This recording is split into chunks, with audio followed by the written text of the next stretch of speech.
Hello my lovely soul family, आपके लिए एक और रीडिंग लेके आ चुकी हूँ जिसका आज का टॉपिक रहने वाला है आपके दुश्मन के दिल दिमाग में उठ रहा भूचाल।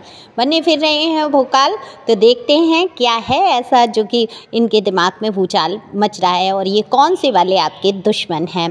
देखो, दुश्मन मैं किसको कहती हूँ आप सभी को पता है। तो ये विदेश से तो आते नहीं हैं दुश्मन, अपने इर्द गिर्द ही कुछ लोग होते हैं। बस ये देखने की कोशिश करूँगी कि ये कौन से वाले दुश्मन हैं और इनके दिल दिमाग में क्या भूचाल है। तो विदेश से भी आ सकते हैं, सॉरी दुश्मन, जब रिश्तेदार हो सकते हैं तो विदेशी दुश्मन भी होते हैं। मैं मजाक कर रही हूँ, ठीक है। तो देखते हैं टैरो कार्ड के माध्यम से। ये जनरल रीडिंग रहने वाली है, जैसे कि मैंने बताया। ज़रूरी नहीं है आपसे रेजोनेट हो, और बाकी आप मेल फीमेल जो भी देख रहे हैं, आपको अपना जेंडर पता है तो अपने हिसाब से सुन सकते हैं। यहाँ दोनों के लिए ही समान रीडिंग है। पहली बार आए हैं, सब्सक्राइब करके चैनल को अपनी एनर्जी को सेंड कर सकते हैं जिससे कि आपकी भी एक रीडिंग हो सके। तो ये जो व्हाट्सएप नंबर है, ये नंबर दिया हुआ है पर्सनल रीडिंग के लिए। अगर बेहद आवश्यकता हो तो आप पर्सनल रीडिंग करा सकते हैं। पर्सनल रीडिंग फ्री नहीं है, फ़ीस भी कुछ ज़्यादा नहीं है। तो जैसे कि मैंने कार्ड पहले ही शफल कर लिए हैं तो मुझे दिख रहा है, देखो सबसे पहला ही कार्ड आ जाता है जो ये बता देता है कि आपकी खूबसूरती को बयान कर देता है। आप देखो, मेल हैं फीमेल हैं कुछ भी हैं, काफ़ी अच्छे दिखने में आपकी डिज़ायर, बहुत इच्छाएं, अनंत इच्छाएं भी आप रखते हैं।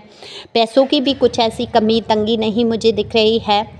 सोल आपकी बहुत अच्छी है, मैं ये कहूँगी प्योर सोल है। आप ज़माने के हिसाब से चलते ज़रूर हैं लेकिन अंदर से कहीं ना कहीं ईश्वर से कनेक्ट मुझे दिख रहे हैं, क्योंकि यहाँ पे द हेरोफेंट का कार्ड बता देता है कहीं ना कहीं ईश्वर के प्रति बहुत लगाव, बड़ों का सम्मान करना, उनकी बात को सुनना, जानना। अब जैसे कि मंदिर में जाना, तो लोगों की बातों को, प्रवचन को सुनना, बहुत इंटरेस्टेड हैं आप। देखो, यहाँ पे मुझे बहुत सारे लोग, टीचर की भी एनर्जी में मुझे लग रहा है, हो सकता है आप टीचर हों या अच्छे प्रवचनकर्ता, व्याख्या करने वाले, अच्छे मतलब अच्छे लोगों को अच्छी तरीके से समझाने वाले कोई ऐसा काम आप करते हैं। टीचिंग की बहुत यहाँ पे एनर्जी आई है। कौन कौन है तो मुझे कमेंट्स में बताना। देखो, दुश्मन की अगर यहाँ बात करूँ, कार्ड तो बेहद खूबसूरत है। द लवर का कार्ड बता देता है ये दुश्मन जो है आपके बेहद दिल के करीब है। ये जो अचानक से दुश्मन बन गए, ये आपके कहीं ना कहीं बहुत करीबी, बहुत प्यार वाला रिश्ता रहा है इनसे। अब ये कोई भी हो सकते हैं, आपके घर परिवार, आस पड़ोस, कार्यस्थल, या फिर आपके हस्बैंड या वाइफ में से कोई हैं जो कि आपका रिश्ता बहुत भयंकर तरीके से टूटा, यहाँ तक कि ये बात कोर्ट तक में गई है। तो कानूनी कहीं ना कहीं जंग चल रही है, लेकिन ये रिश्ता बड़ा प्यारा रहा। आपको कहीं ना कहीं, आप इस इंसान वो नहीं, आप कहीं ना कहीं उनको अपनी पूरी दुनिया मान बैठे। आपने सोच लिया कि बस मेरी जो ज़िंदगी है, मेरी जो दुनिया है, बस यही है। आप उनको खूबसूरत मानने लगे, आप उनको इंटेलिजेंट मानने लगे। आपने उनके अंदर, आप एक फरिश्ते के नज़रिए से देख रहे थे। लेकिन हुआ क्या, आपके रिश्ते में लगा है ग्रहण, क्योंकि 8 ऑफ कप्स बता देता है कि कोई इंसान ऐसा जिसके रिश्ते में भयंकर तरीके से ग्रहण लगा हो। लेकिन मैं यहाँ ये कहना चाहूँगी आपसे कि इस रिश्ते में प्यार बहुत है, बहुत है। लेकिन आपके साथ जो चीज़ें हुई, देखो ग्रहण के कैसे होता है, थोड़े समय के लिए ग्रहण आता है, लेकिन इतनी विकट परिस्थितियाँ आई, आपको समझ नहीं आया है और आपने मूव ऑन किया और नो कॉन्टेक्ट सिचुएशन में आप आ गए। और यहाँ पर प्यार है, आपको दिख नहीं रहा है क्योंकि कभी दिखाने की कोशिश नहीं की गई। आप सबको लेके चले, लेकिन आपकी जो अच्छाइयाँ हैं कभी देखने की यहाँ कोशिश किसी ने की नहीं। बहुत एम्परर का कार्ड है। जो भी आपके ये दुश्मन हैं वो बेहद, मैं ये कहूँगी, सख्त स्वभाव से हैं। इनके दिल में प्यार हो, कुछ भी हो, ये दिखाते नहीं हैं। पहले हालांकि बहुत प्यार दिखाया है, बहुत आपकी ज़िंदगी में आए हैं। कहीं ना कहीं बहुत सारे लोगों की मुझे कोर्ट मैरिज भी दिख रही है और मतलब मन वाली, प्यार वाली शादी दिख रही है। पैसे रुपए की भी कोई कमी नहीं रही है। लेकिन हो सकता है कुछ लोगों के जीवन में आए हो उतार चढ़ाव पैसों को लेके, लेकिन यहाँ पर जो ये व्यक्ति हैं, जो दुश्मन आपके बने, बहुत अपने आप को सुपर समझते हैं, क्योंकि भाई इन्होंने अपनी ज़िंदगी में बहुत मेहनत की है। अपने घर परिवार को बहुत पूछने वाले, आपसे ज़्यादा कहीं लोगों की तरफ ध्यान देना, इनको बाहर की चमक दमक बहुत दिखी, लोगों की तरफ देखते रहे। आप इनके पास थे, संपूर्ण पैकेज कहूँगी मैं। आप तो एक ऐसे इंसान थे जिसके अंदर कोई कमी ही नहीं थी, ना प्यार देने में आपने कमी रखी, ना सम्मान देने में कमी रखी आपने। आप इतना अच्छा बोलने वाले, इतने सुंदर दिखने वाले पर्सन या पर्सनी आप जो भी हैं, जो भी आपको पता है आपकी एनर्जी क्या है, क्योंकि जो एनर्जी आपको पता है आपका जेंडर क्या है, एनर्जी की कोई जेंडर नहीं होता है। तो यहाँ इन्होंने आपकी तरफ ना देखकर ये कहाँ देखने लगे, बाहर चमक धमक। आज इनकी पोजीशन ये है, ये उल्टा लटक चुके हैं, ये स्पिरिचुअल भी हो रहे हैं, ईश्वर की तरफ मुड़ रहे हैं, क्योंकि इस इंसान की सोल तो प्योर थी लेकिन ये समझ नहीं पाया।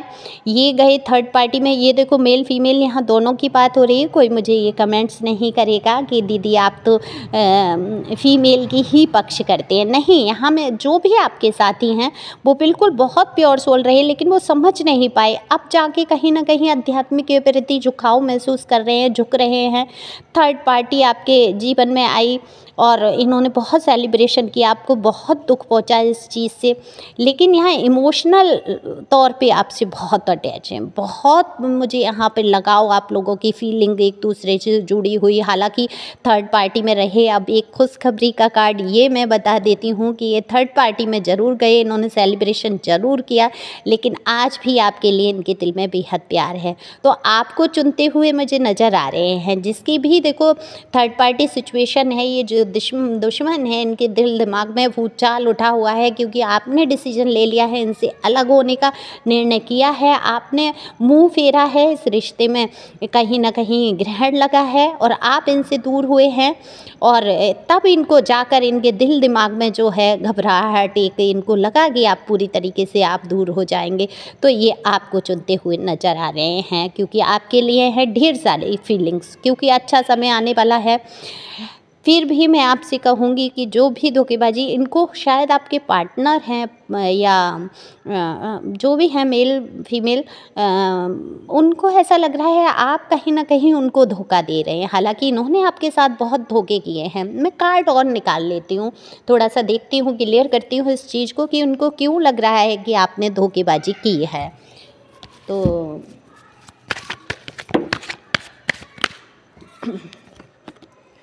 ओके, देखो इनको इसलिए लग रहा है कि आपने धोखेबाजी की है, आपने मूव ऑन किया है, स्थान परिवर्तन किया है, आप दूर तो गए हैं इनसे। और इनको ऐसा लगता है कि आप बहुत मनमर्जी से चल रहे हैं, क्योंकि आपने खुश रहना सीख लिया है, आप खुश रहने की कोशिश करते हैं हर परिस्थिति में। तो इनको ऐसा लगता है कि कहीं ऐसा तो नहीं आप अदर चले गए हैं, आप इनसे धोखा कर रहे हैं। एक सीमा रेखा तो आपने खींची दी है, उसके अंदर आप अब प्रवेश नहीं करने देते हैं। तो ये समझ नहीं पा रहे हैं आपकी खुशी का कारण क्या है। हालांकि इनके अंदर ईगो इतना है, ये आपको कह नहीं पा रहे हैं, अपने पास बुला नहीं पा रहे हैं, लौटा नहीं पा रहे हैं, लेकिन दिल में जो प्यार भरा हुआ है उसको दिखा नहीं पा रहे हैं। उसकी वजह से इनके दिमाग में बहुत परेशानी है। देखो कोई भी रिश्ता टूटता है, जब इंसान खुद करता है तो उस पर फ़र्क नहीं पड़ता, उसको ऐसा लगता है मैं तो ठीक हूँ अपनी जगह, मैं तो जो कर रहा हूँ वो बहुत अच्छा या कर रही हूँ। लेकिन वही उसका पार्टनर जिससे वो कभी बहुत प्यार करता है, और अगर वो आपको सीधी सी बात है, यहाँ जो भी आपके दुश्मन बन बैठे वो आज आपको ये नहीं देख सकते किसी और के साथ आगे बढ़ते हुए। लेकिन जब आपने मूव ऑन किया, पूरी तरीके से आप इनसे दूर हुए, आपने अपने आप को समझाया, लेकिन आपके जो आंसू हैं वो मुझे दिख रहे हैं, जो दर्द है वो डिवाइन को दिख रही है, इन कार्डों में निकल के आई हैं। लेकिन इस पर्सन ने कभी आपके दर्द को समझा नहीं। प्यार ज़रूर है, लेकिन ये थोड़ी ना समझी कहूँगी मैं, क्या कहूँ इस इंसान के लिए जो दूसरी चमक धमक में खो गया, दूसरों की चमक धमक देखना, ये समझ ही नहीं पाया आपके प्यार को या आपकी अच्छाइयों को। लेकिन यहाँ आज दिन बहुत आपके दूर जाने से डरते हुए मुझे नज़र आ रहे हैं। तो जब आप दूर जा रहे हैं तो इनको बहुत घबराहट हो रही है, भूचाल ही मच गया है दिमाग में, समझ नहीं पा रहे हैं, डिसीजन नहीं कर पा रहे हैं कि आपको कैसे दूर जाने दें। क्योंकि सही बात है, जब किसी इंसान से हमें बेहद लगाव होता है, रिश्ते ख़राब होते हैं जब कोई बीच में आ जाता है तीसरा पक्ष। और आपके रिश्ते में तो मुझे बहुत सारे लोग दिख रहे हैं जिन्होंने इंटरफियर किया है आपके रिश्ते को बिगड़वाने का। तो और फिर खुद आपके पर्सन इतने ऐसे कठोर स्वभाव के रहे, तो कहीं ना कहीं ये परेशानी आपके दुश्मन बन बैठे, वो खुद ही नहीं समझ पाए जिसको वो सबसे ज़्यादा प्यार करते हैं, वो उन्हीं के दुश्मन बन के बैठ गए हैं और वो आपको उल्टा ब्लेम करने लगे। आपको उन्होंने हंसते मुस्कुराते देखा तो वो ये समझ बैठे कि आप फूल की एनर्जी में बिल्कुल कुछ सुन नहीं रहे, समझ नहीं रहे, ईगो है। लेकिन जब आप शांत हो गए, आपने कोई प्रतिक्रियाएं नहीं की, आपने कोई इनके लिए दंड नहीं सोचा, कुछ आपने कैसे छोड़ दिया, ठीक है अगर मुझे इस इंसान से प्यार है, तो अगर ये खुश है तो ये ही सही, मैं कुछ नहीं, अब मुझे शांति चाहिए अपने जीवन में। आप देखो शांति ढूंढने लगे और जब आप शांति में आ गए और आप इनसे दूर बैठ गए जाके, तब इस इंसान को आपको आपका प्यार दिख रहा है, क्योंकि प्यार तो इसमें है। देखो सोल कनेक्शन है ये आपका कुछ ना कुछ, तो सोल कनेक्शन जहाँ होता है वहाँ रिश्ते समझ में आने लगते हैं धीरे धीरे। डिवाइन की यही कहना है। देखो अब आप मूव ऑन कर लें इस रिश्ते में या बने रहे, ये तो आपकी परिस्थिति ही जानती है। आप जानते हैं कि आपकी परिस्थिति क्या है। अगर बेहद कोई नज़दीक से ये जानना चाहता है, डिसीजन आप नहीं ले पा रहे हैं, तो बिल्कुल पर्सनल रीडिंग करा सकते हैं कि क्या उचित है क्या अनुचित है आपके लिए, जान सकते हैं आप कार्ड के माध्यम से। अगर मैं जनरल में कह देती हूँ तो बहुत सारे लोग उसको सीरियस ले लेते हैं। हो सकता है परिस्थिति आपकी निभाने वाली ना हो सकता है कि परिस्थिति ऐसी हो कि आप निभा ले जाएं। तो मैं आपको इसमें तो आपको फाइनल या ये रीडिंग देख के आप डिसीजन नहीं ले सकते। डिसीजन आपका होगा, आपको चुनना होगा। लेकिन मैं बता दूं ये पर्सन या पर्सनी आपसे इमोशनल तौर पे बहुत अटैच हैं। हालांकि दूर जाना चाहते हैं, गए हैं और गद्दारियाँ की हैं, धोखेबाजियाँ की हैं और कहीं ना कहीं फितरत में है। मैं ये कहूँगी ये इंसान की फितरत में, ये अपनी मन मर्जी हमेशा से की है इस इंसान ने। आगे भी आप ये सोचें, लेकिन हाँ अपने आप को सुरक्षित करते हुए आप आगे बढ़ सकते हैं। और माफ़ करना तो सबसे बड़ी बात होती है। ज़रूरी नहीं है हम ऐसे इंसान को मुंह पे ही माफ़ करें, क्योंकि ये भौकाल, जो मैंने शब्द लिखा कि भौकाल बने फिर रहे हैं, ऊपर से ये बहुत सुपर, आपको दिखाते ही नहीं होंगे कि इनके दिल में आपके लिए कुछ है या निभाने की कोशिश कर रहे हैं। ये चाहते हैं कि ये अपना रुतबा पूरा रखें और आप ही झुककर इनसे कैसे ही निभाने की कोशिश करें। आप समझ सब रहे हैं, लेकिन परिस्थितियाँ बहुत विकट हैं, तो आप भी कुछ नहीं कर सकते हैं। तो डिवाइन की गाइडेंस यही है कि डिवाइन कह रहे हैं कि मेरे ऊपर छोड़ो, जो तुम्हारे लिए उचित होगा मैं वही करूँगा यार, ठीक है। तो डिवाइन पे छोड़ते हुए आप आगे बढ़ सकते हैं। डिवाइन आपके साथ है। डिवाइन गाइडेंस के तौर पे यही है कि डिवाइन के ऊपर आप छोड़कर आगे बढ़ें और विश्वास रखें उनके निर्णय पे। जो भी वो करेंगे वो आपके लिए अच्छा ही होगा। तो आप ईश्वर पे छोड़ के खुश रहें, मस्त रहें। अंदर अंदर घुटने की या परेशान होने की बिल्कुल भी ज़रूरत नहीं है। जितना आप खुश रहने लगते हैं उतनी ही प्यार भरा माहौल और प्यारी सी चीज़ें आपके नज़दीक आ जाती हैं। तो thank you for watching my channel. Thank you Anjal, thank you God, thank you प्यारे व्यूअर्स। शेयर कर सकते हैं, लाइक कर सकते हैं, आपका चैनल है, आप जो चाहें सो कर सकते हैं। पर्सनल रीडिंग करा सकते हैं अगर आपके जीवन में बहुत समस्याएं हैं तो। Thank you.